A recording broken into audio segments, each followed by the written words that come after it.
All right, let's wrap up Bram Stoker's Dracula. We're not going to do a singing bowl because Halloween ended quite a while ago. I just had some more important things to take care of. But I like to finish what I start. So we're going to finish this book and then we're going to get on to the next one. Here we go. All right. Dr. Seward's Diary, 29th of October. Hold on. Let's get comfortable. Oh, okay, well, that works, I guess.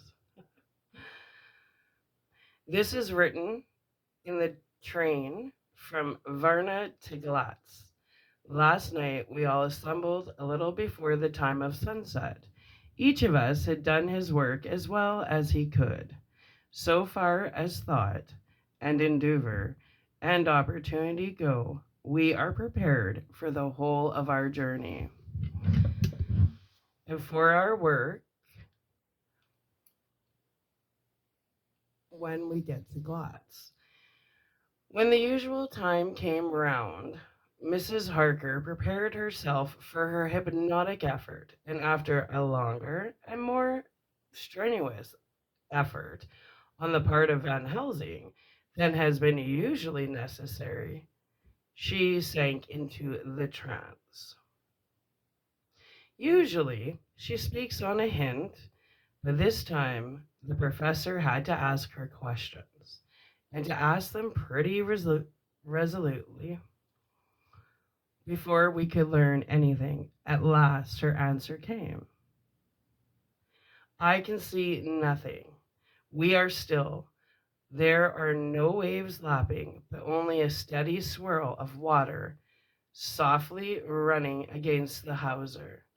I can hear men's voices calling near and far, and the roll and creak of oars in the rowlocks. A gun is fired somewhere. The echo of it seems far away. There is tramping of feet overhead, and ropes and chains are dragged along. What is this? There is a gleam of light. I can feel the air blowing upon me. Here she stopped. She had risen as if impulsively from where she lay on the sofa, and raised both her hands, palms upwards, as if lifting a weight. Van Helsing and I looked at each other with understanding. Quincy raised his eyebrows slightly and looked at her intently, whilst Harker's hand instinctively closed round the hilt of his kukri. There was a long pause. We all knew that the time when she could speak was passing, but we felt that it was useless to say anything. Suddenly, she sat up, and as she opened her eyes, she said sweetly, when none of you like a cup of tea, you must all be so tired. We could only make her happy, and so acquainted. She bustled off to get tea. When she had gone, Van Helsing said, you see, my friends, he is close to land. He has left his earth chest, but he has yet to get on shore. In the night he may lie hidden somewhere, but if he be not carried on shore, or if the ship do not touch it, he cannot achieve the land. In such case he can, if it be in the night, change his form and can jump or fly on shore, as he did at Whitby. But if the day come before he get on shore, then unless he be carried, he cannot escape. Ooh. And if he be carried, then the customs men may deliver what the box contains. Thus, in fine, if he escape not on shore tonight, or before dawn, there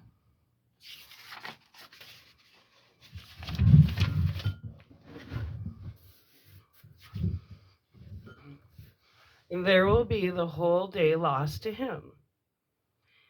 We may then arrive in time, for if he escape not at night, we shall come on him in daytime, boxed up and at our mercy. For he dare not be his true self, awake and visible, lest he be discovered.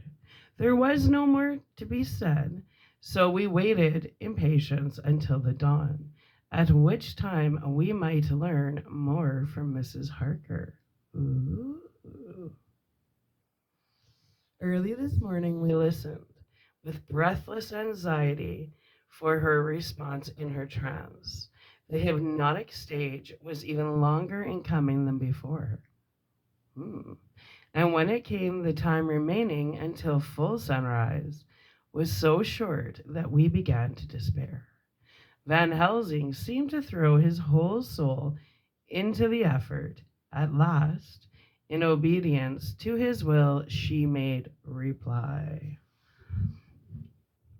All is dark. I hear lapping water level with me and some creaking as of wood on wood.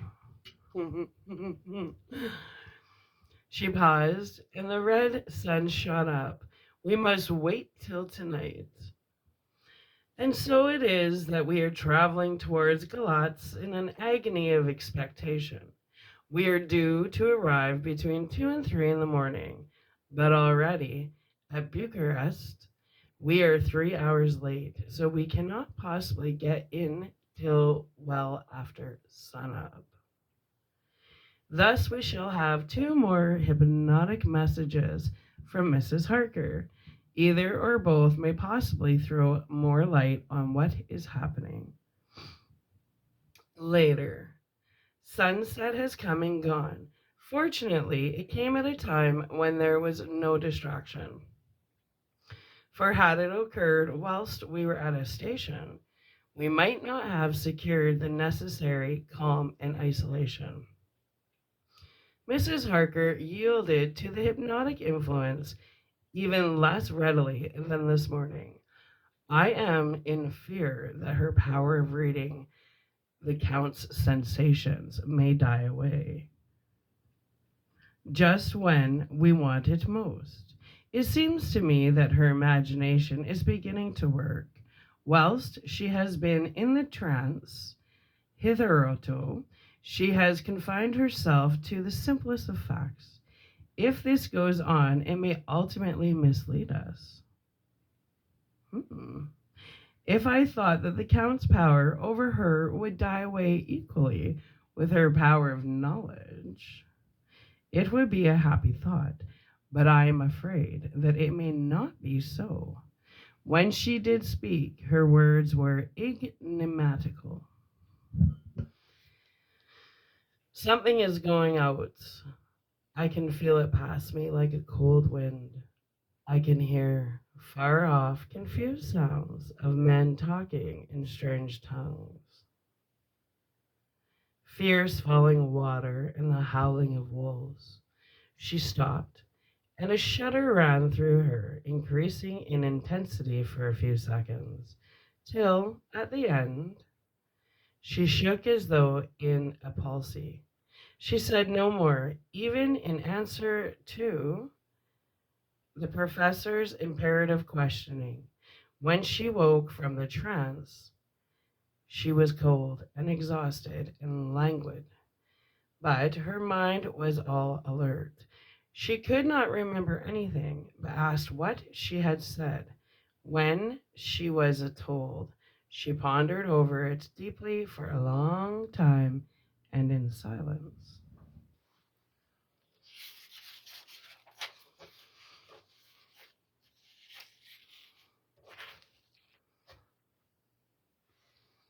30th of October, 7 a.m. We are near Galatz now, and I may not have time to write later. Sunrise this morning was anxiously looked for by us all. Knowing of the increasing difficulty of procuring the hypnotic trance, Van Helsing began his passes either earlier than usual. They produced no effort, however, until the regular time, when she yielded with a still greater difficulty, only a moment before the sun rose. The professor lost no time in his questioning. Her answer came with equal quickness. All is dark. I hear the water swirling by, level with my ears and the creaking of wood on wood. Cattle low far off. There is another sound, a queer one, like. She stopped and grew wild, she stopped and grew white and whiter still. Go on, speak. I command you, said Van Helsing in an agonized voice. At the same time, there was despair in his eyes, for the risen sun was reddening even Mrs. Harker's pale face. She opened her eyes, and we all started as she said, sweetly and seemingly with the utmost concern, "Oh, Professor, why ask me to do what you know I can't? I don't remember anything." Then, seeing the look of amazement on our faces, she said, turning from one to the other, "What have I said? What have I done? I know nothing, only that I was laying here, half asleep, and I heard you say, 'Go on, speak.' I command you. It seems so funny to hear you order me about, as if I were a bad child."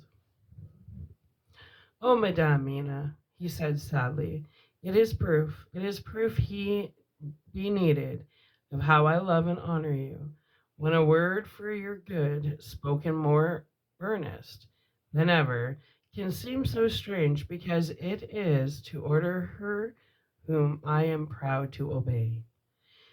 The whistles are sounding. We are nearing Galatz. We are on fire with anxiety and eagerness. Mrs. Harker's Journal. 30th of October. Mrs. Morris took me to the hotel where our rooms had been ordered by telegraph. He being the one who could be best spared, since he does not speak any foreign language. The forces were distributed much as they had been at Varna, except the Lord Geldamine went to the vice consul, as his rank might serve as an immediate guarantee of some sort of the official. We being in extreme hurry, Jonathan and the two doctors went to the shipping agent to learn particulars of the arrival of the Caesarina Catherine. Later, Lord Galdamine has returned. The consul is away, and the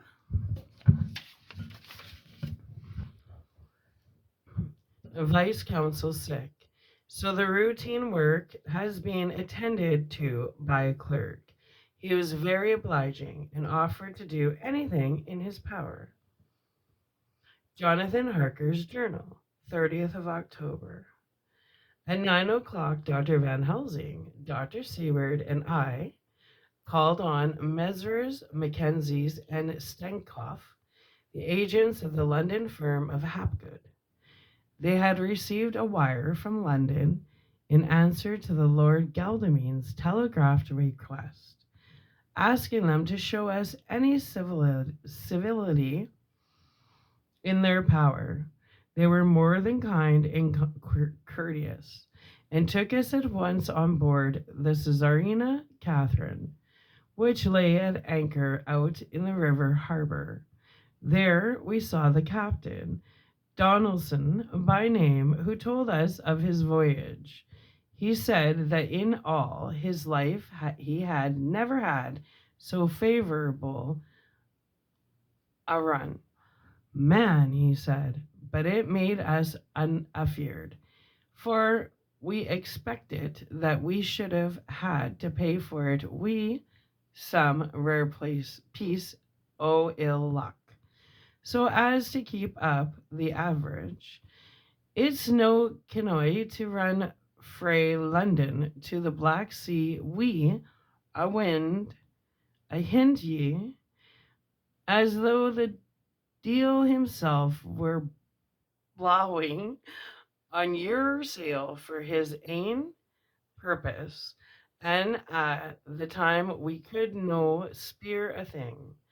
Gin we were night a ship, or a port, or a headland, a fog fell on us and travelled we us, till when after it had lifted and we looked out, the deal a thing we could see. We ran by Gibraltar, we oot being able to single, until we came to the Dardanelles and had to wait to get our permit to pass. We never were within hail o' aught.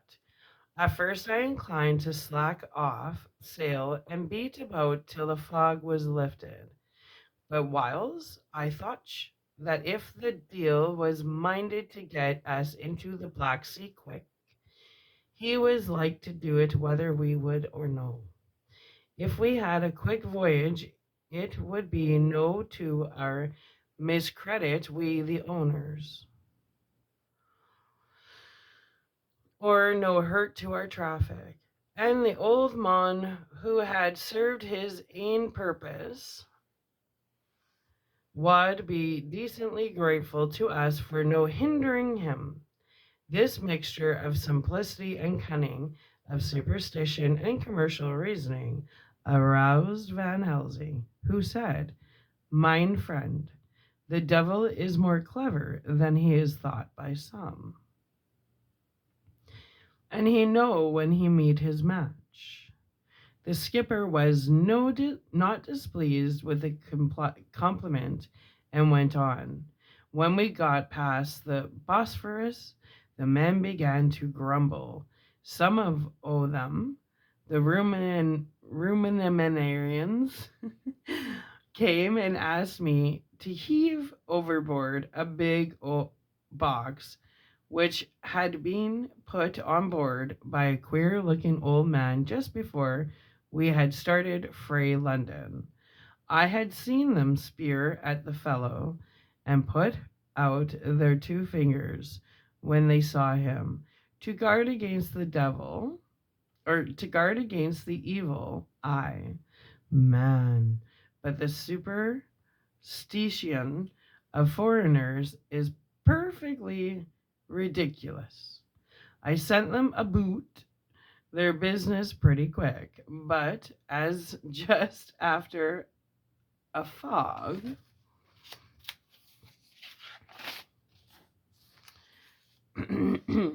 closed in on us, I felt a wee bit as they did, and meant something, though I wouldn't say it was again the bit box.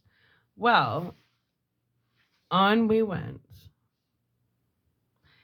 And as the fog didn't let up for 5 days, I just let the wind carry us. For if the deal wanted to get somewheres, well, he would fetch it up a reet, and if he didn't, well, we keep a sharp lookout anyhow.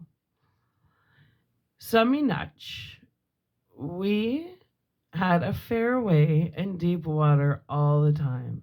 And 2 days ago, when the morning sun came through the fog, we found ourselves just in the river opposite Galatz.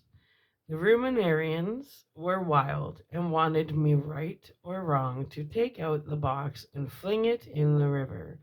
I had to argue we or wrong to take out the box and fling it in the river. I had to argue we them about it we a handspike.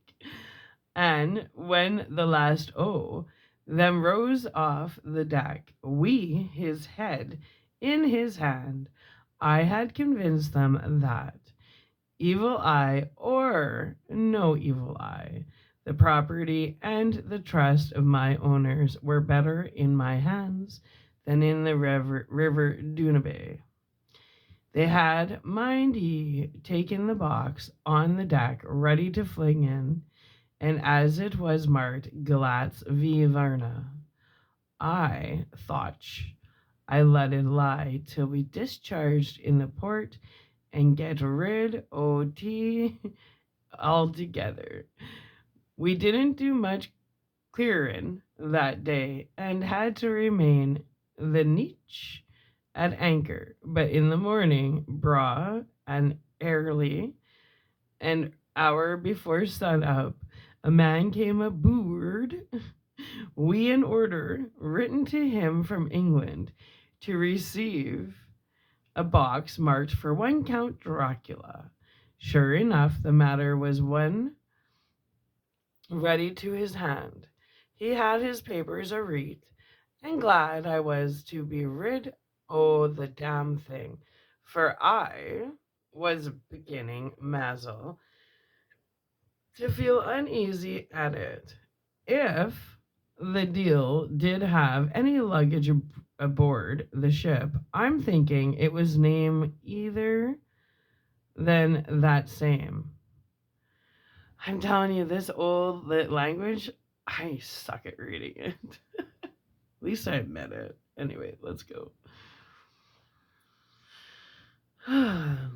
What was the name of the man who took it? Asked Van Helsing, Dr. Van Helsing, with restrained eagerness. I'll be telling you're quick, he answered, and stepping down in his cabin, produced a receipt signed Emmanuel Hindlesham. Bergienstrasse 16 was the address. We found out that this was all the captain knew, so with thanks we carry away. We found Hildesheim in his office, a Hebrew of rather the Delphi type, with a nose like a sheep and a fez. His arguments were pointed with specie, we doing the punctuation, and with a little bargaining. He told us what he knew. This turned out to be simple but important. He had received a letter from Mr. Deville of London, telling him to receive, if possible before sunrise, as so to avoid customs, a box which would arrive at the Galatz in the Caesarina Catherine. This he was to give in charge to a certain Petrov Skinsky, who dealt with Slavics who traded down the river to the port. He had been paid for his work by an English banknote, which had been duly cashed for gold at the Danube International Bank. When Skinsky had come to him, he had taken him to the ship and handed over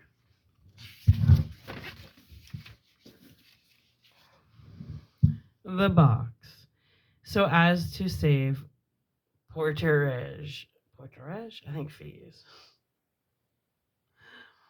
That was all he knew.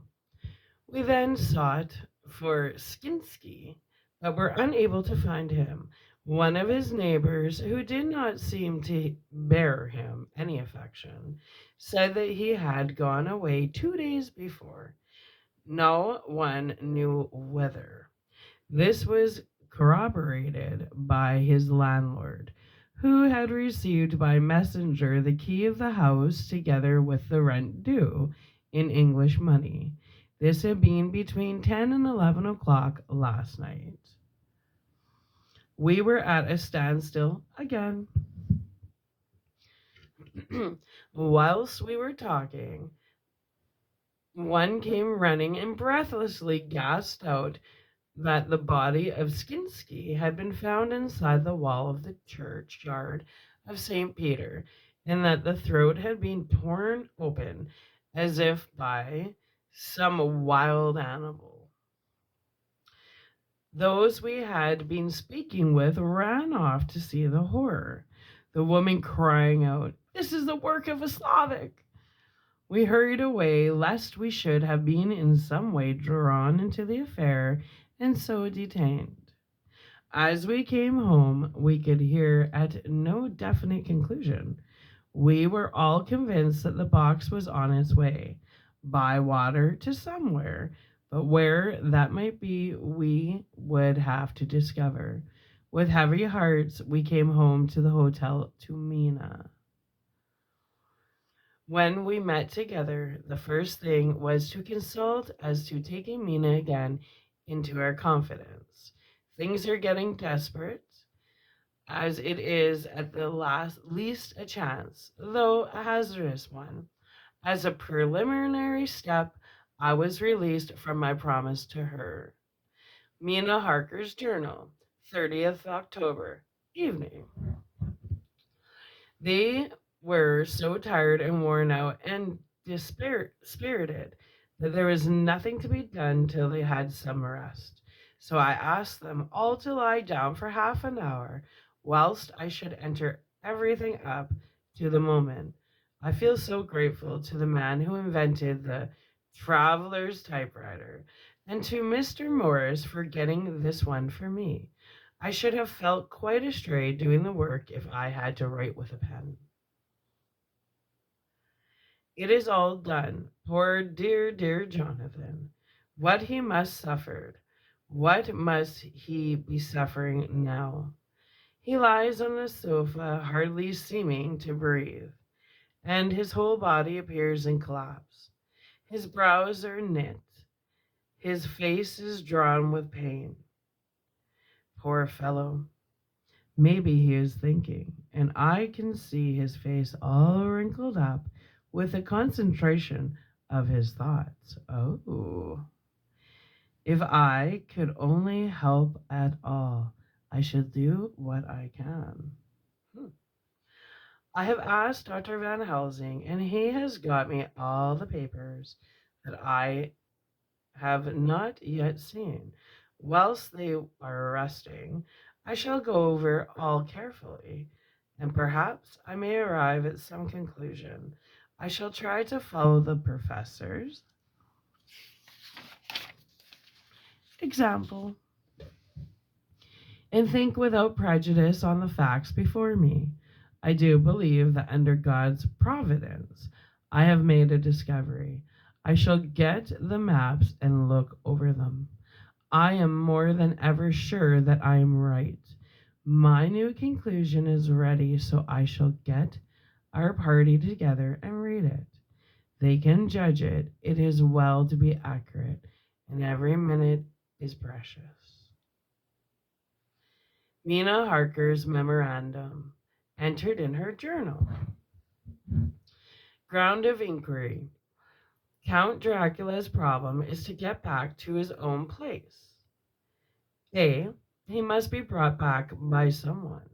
This is evident, for had he power to move himself as he wished, he could go either as man or wolf or bat or in some other way. He evidently fears discovery of interference in the state of helplessness in which he must be, confined as he is between dawn and sunset in his wooden box. B. How is he to be taken? Here, a process of exclusion may help us by road, by rail, by water. 1. By road. There are endless difficulties, especially in leaving a city. A. There are people. And people are curious and investigative. A hint, a surmise, a doubt as to what might be in the box would destroy him. B. There are, or there might be, customs and octroi officers to pass. C. His pursuers might follow. This is his greatest fear, and in order to prevent his being betrayed, he has repelled, so far as he can, even his victim, me. 2. By rail. There is no one in charge of the box. It would have to take his chance of being delayed, and delay would be fatal with enemies on track. True, He might escape at night, but where would he be if left in a strange place with no refuge that he could fly to? This is not what he intends, and he does not mean to risk it. 3. By water. I need water.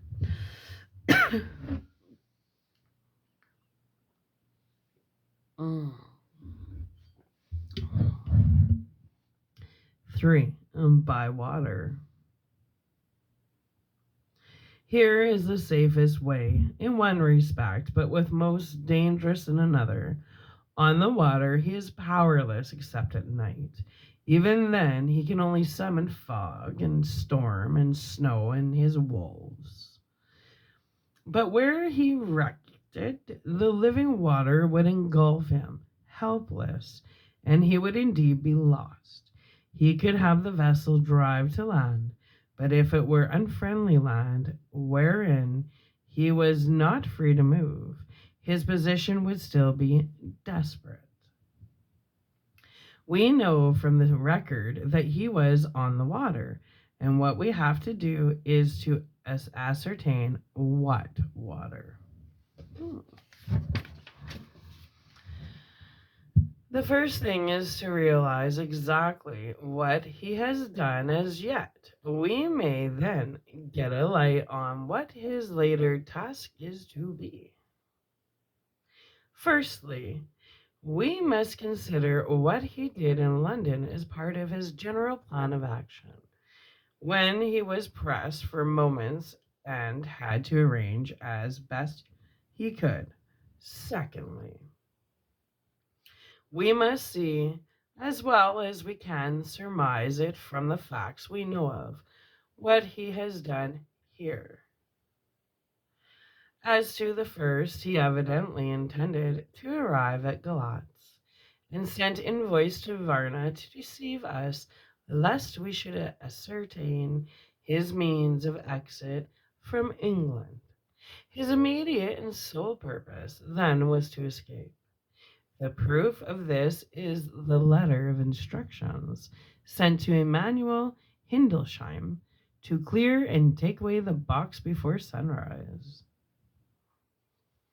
There is also the instruction to the Petrov Skinsky. This we may only guess at, but there must have been some letter or message, since Skinsky came to Hildesheim. That, so far, his plans were successful, we know. The Caesarina Catherine made a phenomenally quick journey, so much so that Captain Donson's suspicions were aroused. But his suspicion, united with his canines, cananis, played the Count's game for him, and he ran with his favoring wind through fogs and all till he brought up linefold of Galatz. That the Count's arrangements were well made has been proved. Hildesheim cleared the box, took it off, and gave it to Skinsky. Skinsky took it, and here we lose the trail. We only know that the box is somewhere on the water, moving along.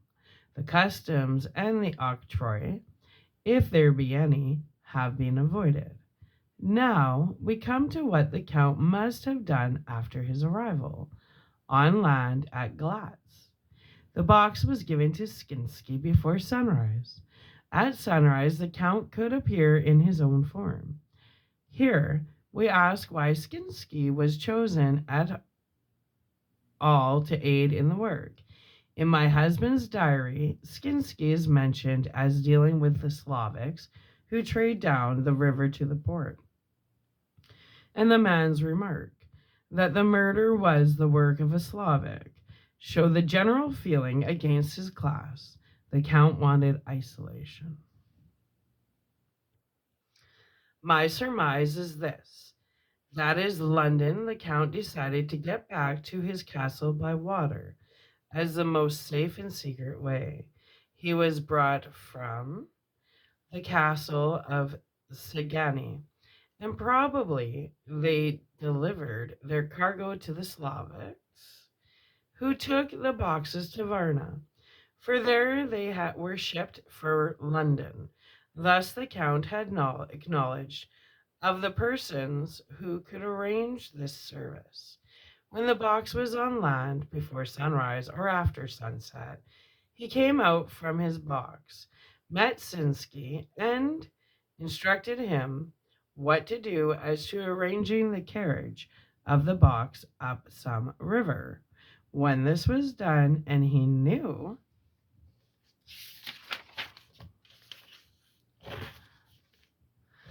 that all was in train, he blotted out his trances, as he thought, by murdering his agent.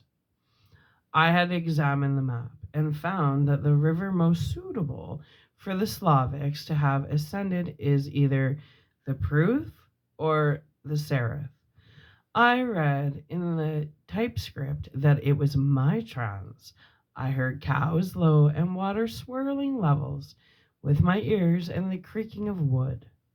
The Count in his box then was on a river in an open boat, propelled probably either by oars or poles, for the banks are near and it is working against stream. There would be no such sound if floating downstream. Of course, it may not be either the Seraph or the proof, but we may possibly investigate further. Now, of these two, the proof is the more easily navigated, but the Seraph is at Fundu, joined by the Bistratza, which runs up around the Borgo Pass. The loop it makes is manifestly as close to Dracula's castle as can be got by water. Mina Harker's journal continued. When I had done reading, Jonathan took me in his arms and kissed me. The others kept shaking me by both hands, and Dr. Van Helsing said, "Oh, dear Madam Mina is once more our teacher. Her eyes have seen where we were blinded. Now we are on the track once again, and this time we may succeed. Our enemy is at his most helpless, and if we can come on him by day on the water, our task will be over. He has a start, but he is powerless to hasten, as he may not leave his box lest those who carry him may suspect. For them to suspect would be to prompt them to throw him in the stream, where he perish. This he knows and will not. Now, men to our council of war, for here and now we must plan what each and all shall do. I shall get a stream launch and follow him, said Lord Godalming, and I, horses, to follow on the bank, lest by chance he land, said Mr. Morris. Good, said the professor. Both good, but neither must go alone. There must be force to overcome force if need be. The Slavic is strong and rough, and he carries rude arms. All the men smiled, for amongst them they carried a small arsenal, said Mr. Morris. I have brought some Winchesters. They are pretty handy in a crowd, and there may be wolves. Ooh, I love wolves.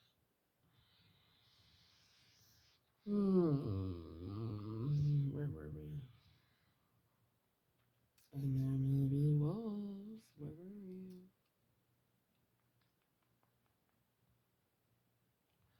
There we go. I have brought some Winchesters. They are pretty handy in a crowd, and there may be wolves. The Count, if you remember, took some other precautions. He made some requisitions on others that Mrs. Harker could not quite hear or understand. We must be ready at all points. Dr. Seward, I think I had better go with Quincy. We had been accustomed to hunt together, and we two, well armed, will be a match for whatever may come along. You must not be alone, Art. It may be necessary to fight the Slavics and a chance thrust, for I don't suppose these fellows carry guns would undo all our plans. There must be no chances. This time we shall not rest until the Count's head and body have been separated, and we are sure that he cannot reincarnate. He looked at Jonathan as he spoke, and Jonathan looked at me. I could see that the poor dear was torn about in his mind. Of course, he wanted to be with me, but then the boat service would most likely be the one which would destroy the, the, the vampire. Hmm.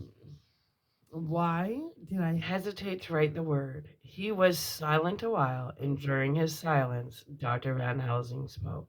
Friend Jonathan, this is to you for twice reasons.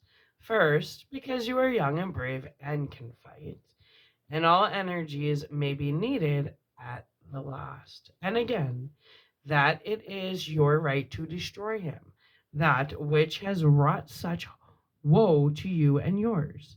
Be not afraid for Madame Mina. She will be my care, if I may. I am old.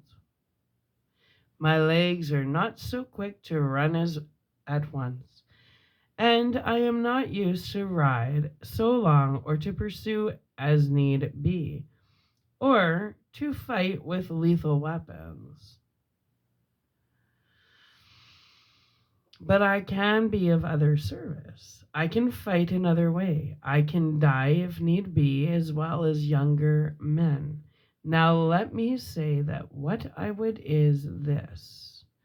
While you, my Lord Gelderman, and friend Jonathan go in your so swift little steamboat up the river, and whilst John and Quincy guard the bank, where perchance he might be landed, I will take Madame Mina right into the heart of the enemy's country. Whilst the old fox is tied in his box, floating on the running stream whence he cannot escape to land, where he dares not raise the land of his coffin box, lest his Slavic carries should be in fear, leave him to perish. We shall go in the track where Jonathan went, from Bistritz over the Borgo, and find our way to the castle of Dracula. Here, Madame Mina's hypnotic power will surely help, and we shall find our way, all dark and unknown otherwise, after the first sunrise when we near the fateful place. There is much to be done and other places to be made sanctify, so that that nest of vipers be obliterated. Here Jonathan interrupted him hotly. Do you mean to say, Professor Van Helsing, that you would bring Mina in her sad case and tainted as she is with that devil's illness right into the jaws of his death trap? Not for the world. Not for heaven or hell. He became almost speechless for a moment and then went on. Do you know what the place is? Have you seen that awful den of hellish infamy? With the very moonlight alive, with grisly shapes and every speck of dust that whirls in the wind, a devouring monster in embryo. Ooh. Have you felt the vampire's lips upon your throat? Here he turned to me, and his eyes lit on my forehead. He threw up his arms with a cry. Oh my God, what have we done to have this terror upon us? And he sank down on the sofa in a collapse of misery. The professor's voice, as he spoke in clear, sweet tones, which seemed to vibrate in the air, calmed us all. Oh, my friend, it is because I would save Madame Mina from that awful place that I would go. God forbid that I should take her into that place.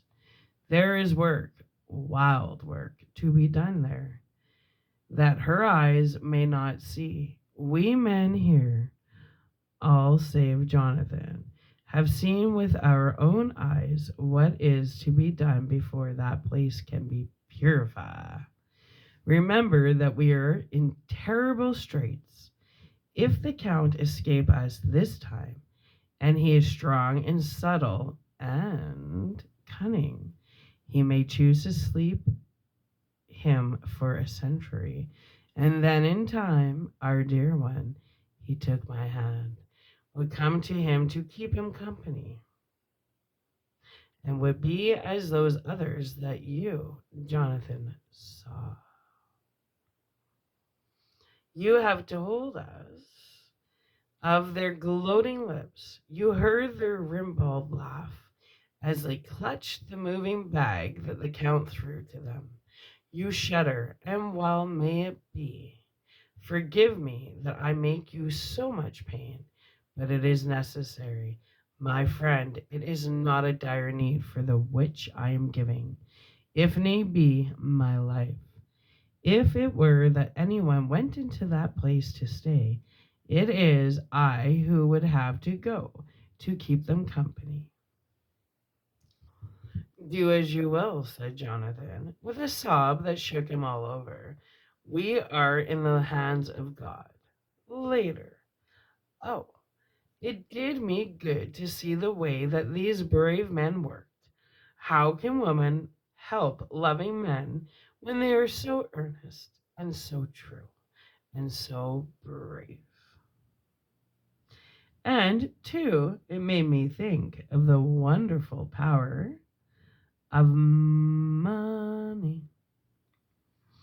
What can it not do when it is properly applied? And what might it do when basely used? I felt so thankful that Lord Geldamine is rich, and that both he and Mr. Morris, who also has plenty of money, are willing to spend it so freely. For if they did not, our little expedition could not start, either so promptly or so well equipped as it will within another hour. It is not 3 hours since it was arranged what part of each of us was to do. Now Lord Geldamine and Jonathan have a lovely steam launch with steam up ready to start at a moment's notice. Dr. Seward and Mr. Morris have half a dozen beautiful horses, well appointed. We have all the maps and appliances of various kinds that can be had. Professor Van Helsing and I are to leave by the 11:40 train tonight for Veresti, where we are to get a carriage to drive to the Borgo Pass. We are bringing a good deal of ready money, as we are to buy a carriage and horses. We shall drive ourselves, for we have no one whom we can trust in this matter.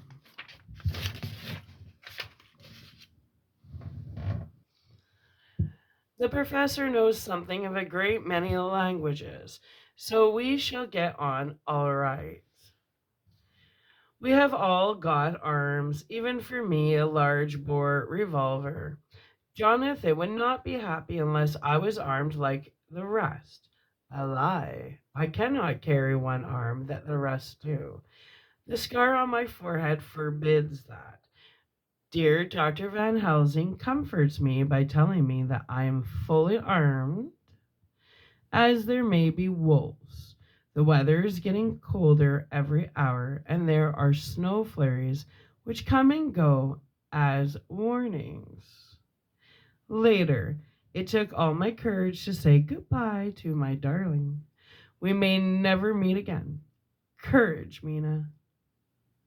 Professor's looking at you keenly. His look is a warning. There may be no tears now, unless it may be that God will let them fall in gladness. Jonathan Harker's Journal, October 30th, night. I am writing this in the light from the furnace door of the steam launch. Lord Geldamine is firing up. He is an experienced hand at the work, as he has had for years a launch of his own on the Thames and another on the Norfolk Broads. Regarding our plans, we finally decided that Mina's guess was correct, and that if any waterway were chosen for the Count's escape back to his castle, the Sereth, and then the Bretsa at its junction would be the one. We took it that somewhere about the 47th degree north latitude would be the place chosen for crossing the country between the river and the Carpathians. We have no fear in running at good speed up the river at night. There is plenty of water, and the banks are wide enough apart to make steaming, even in the dark, easy enough. Lord Geldamine tells me to sleep for a while, as it is enough for the present for one to be on watch. But I cannot sleep. How can I, with the terrible danger hanging over my darling, and her going out into that awful place? My only comfort is that we are in the hands of God. Only for that faith it would be easier to die than to live, and so be quite and so be quite of all the trouble. Mr. Morris and Dr. Seward were off on their long ride before we started. They are to keep up the right bank far enough off to get on higher lands, where they can see a good stretch of river and avoid the following of its curves. They have for the first stages 2 men to ride and lead their spare horse, 4 in all, as not to excite curiosity. When they dismiss the men, which will be shortly, they will themselves look after the horses. It may be necessary for us to join forces. If so, they can mount our whole party. One of the saddles has a movable horn and can be easily adapted for Mina if required.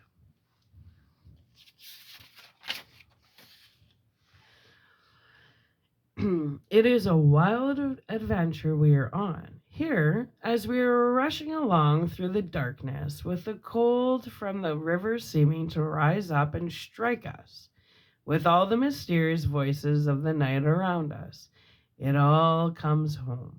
We seem to be drifting into unknown places and unknown ways, into a whole world of dark and dreadful things. Geldamine is shutting the furnace door. The 31st of October.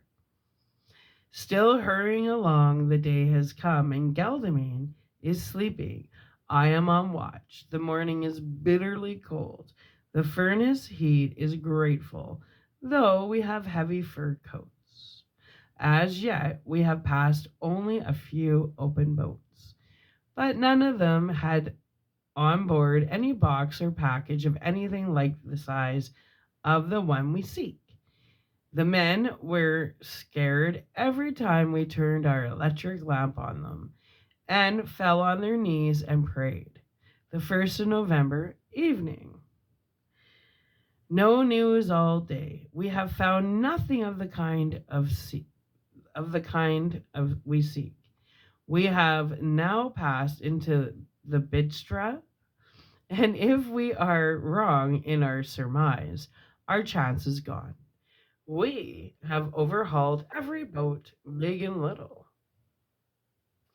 Early this morning, one crew took us for a government boat and treated us accordingly.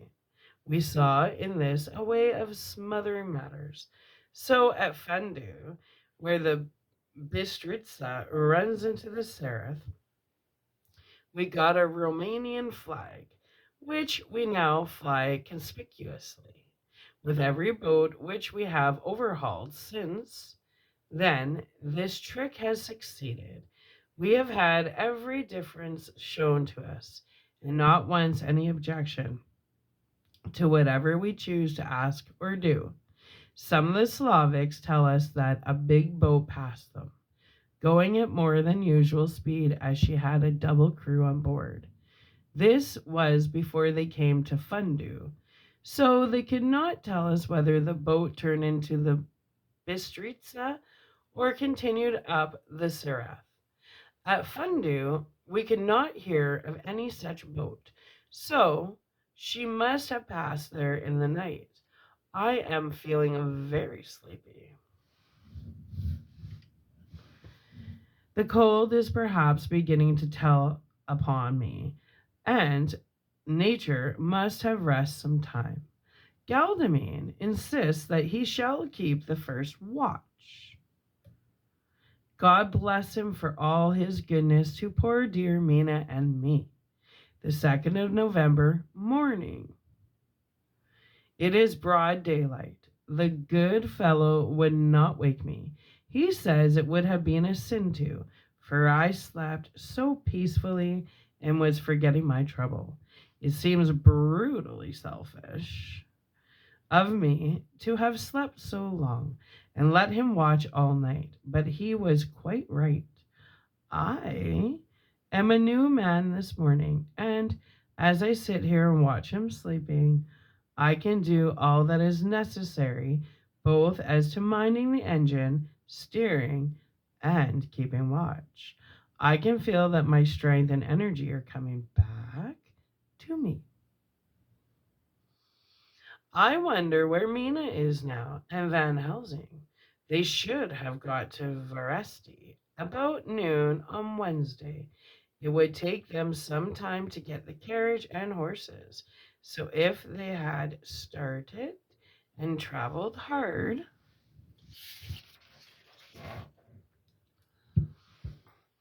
they would be about now at the Borgo Pass. God guide and help them.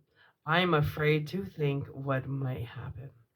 If we could only go faster, but we cannot. The engines are throbbing and doing their utmost. I wonder how Dr. Seward and Mr. Morris are getting on.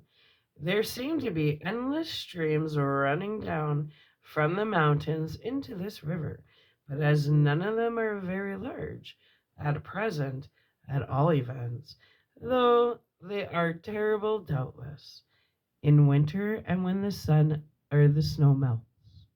The horsemen may not have met such obstruction. I hope that before we get to the Strasba, we may see them. For if by that time we have not overtaken the Count, it may be necessary to take counsel together on what to do next. Dr. Seward's Diary, the 2nd of November. 3 days on the road, no news, no time to write it, if there had been, for every moment is precious. We have had only the rest needful for the horses, but we are both bearing it wonderfully. Those adventurous days of ours are turning up useless. We must push on. We shall never feel unhappy till we get the launch in sight again. The 3rd of November. We heard of Fundu that the launch had gone up the Bistritza. I wish it wasn't so cold. There are signs of snow coming, and if it falls heavy, it will stop us. In such case, we must get a sledge and go on, Russian fashion. The 4th of November. Today we heard of the launch having been detained by an accident when trying to force a way up the rapids. The Slavic boats get up all right by aid of a rope and steering with knowledge. Some went up only a few hours before. Galdamine is an amateur fitter himself, and evidently it was he who put the launch in trim again. Finally, they got up the rapids all right, with local help, and are off on the chase afresh. I fear that the boat is not any better for the accident.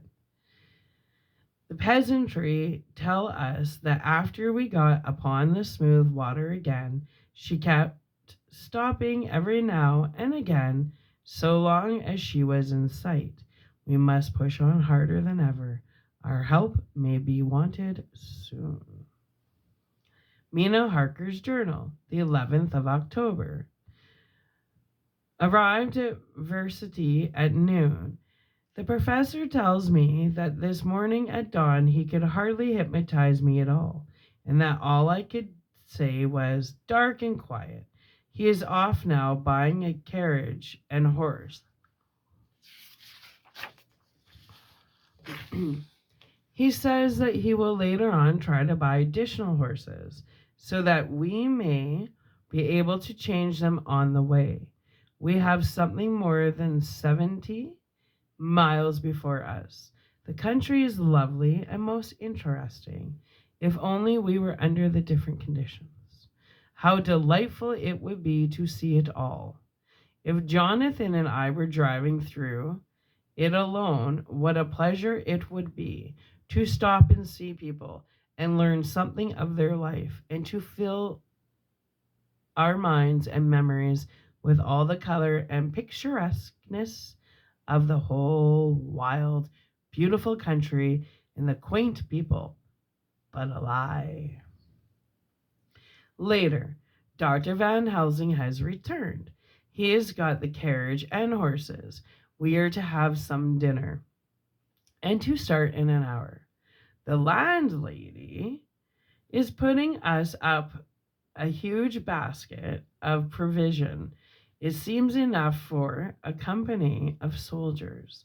The professor encourages her and whispers to me that it may be a week before we can get any good food again.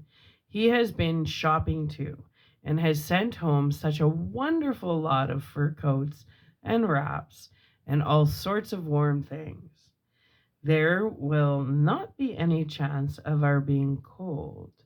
We shall soon be off. I am afraid to think what may happen to us. We are truly in the hands of God. He also knows what may be, and I pray him, with all the strength of my sad and humble soul, that he will watch over my beloved husband, that whatever may happen, Jonathan may know that I loved him and honored him more than I can say, and that my latest and truest thought will be always for him. All right. And we got one more chapter, I believe. So while I was reading that, something was trying to attack my throat chakra. So I'm just going to say I rebuke anybody spell casting on me as I'm reading, and I'm returning to sender in speedy time. I'm not sure if you guys enjoy your return to senders, but I can imagine they're not too friendly. So if I were you, I would stop with the spell casting on me, because I have my saltwater bath, just had one, and I rebuke you all the time, but when I rebuke you on YouTube, it goes twice as fast. So anybody casting spells upon me, I rebuke and I return to sender in double the speed. So quit now. I've been warning you and warning you and warning you. It's like you guys are suckers for punishment. Stop. Enjoy the story. Clearly, it's not hitting me. So, what does energy do? Energy can't be created nor destroyed. So, clearly, it's not hitting me, which means it's going boomeranging back to you and yours truly. If you love the people around you, you better stop spellcasting on me. It's not going to get any prettier. Love you. Bye.